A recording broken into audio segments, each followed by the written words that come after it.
Well, joining us now from Santa Barbara in California for his reaction is Richard Falk, the United Nations Special Rapporteur on the human rights situations in the occupied Palestinian territory. Professor Falk, despite these damning allegations and accusations leveled at the Israeli government and its defense forces made in this report by the Board of Inquiry, the United Nations Secretary General was quick to say that he has no intention to call for any further investigation into the broader allegations of human rights violation, and that despite the recommendation made in the report.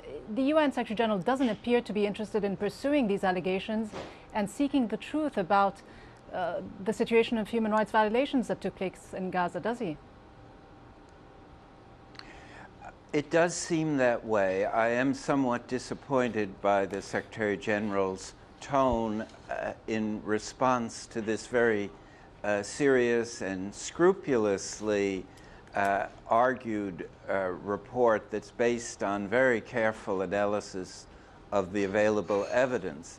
It is true that the UN Human Rights Council has designated an investigatory team headed by Justice Richard Goldstone that is planning to examine the human rights violations and international humanitarian law issues that occurred during the Gaza attacks.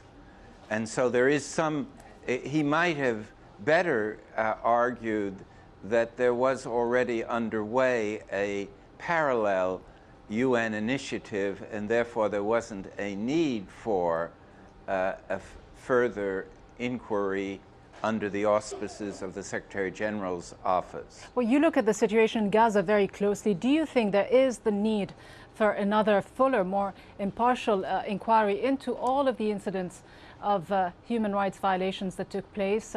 There was a group of 16 politicians and investigators, including Justice Richard Goldstone, who will be heading that inquiry that you just mentioned. They signed a letter back in March demanding a full inquiry, saying that this UN inquiry, looking specifically at the attacks against UN facilities, isn't a substitute. I agree completely with that. In fact, I would say as serious as these attacks on the UN facilities are, they're a relatively minor part of the onslaught on Gaza as a whole. And the real center of inquiry should be the violations of international humanitarian law in relation to the civilian population and the civilian infrastructure of Gaza, where I think one would find in the course of an impartial investigation that very serious crimes of war had been committed and that there should be some procedure for accountability that follows from such an investigation. So how then do you explain Ban Ki-moon's decision not to call for further investigation? He said he wasn't watering down his report or his recommendations due to any pressure, but there have been UN investigations into human rights violations in the former Yugoslavia, in Rwanda, in East Timor, in Sierra Leone, in Lebanon, to name but a few. Why not in Gaza? Well, as I say, one interpretation of his response is to say that the UN, through the Human Rights Council, has already authorized such a full-scale investigation. And having been in touch with the Goldstone group, I know their intention is to carry out such an investigation.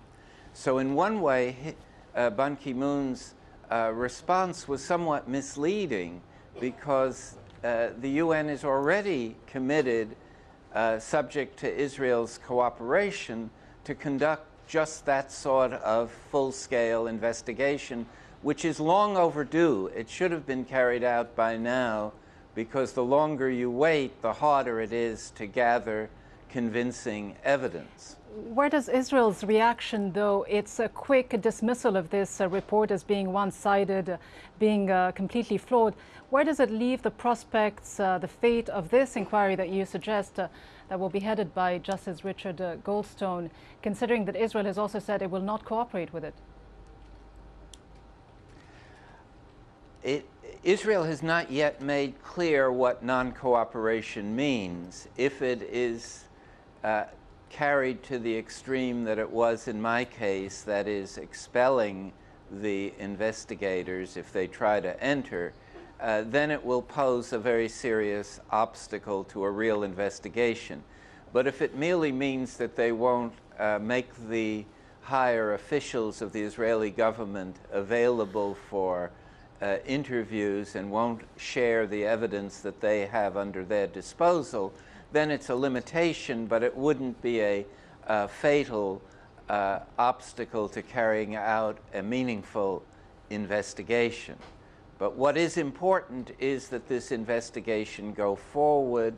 There are other groups that have attempted and are attempting to report more fully on the commission of war crimes during the Gaza attacks, including a very high profile delegation led by John Dugard, who was my predecessor as Special Rapporteur, and it was done under the auspices of the League, of the Arab League, and is expected to issue a report in the coming weeks.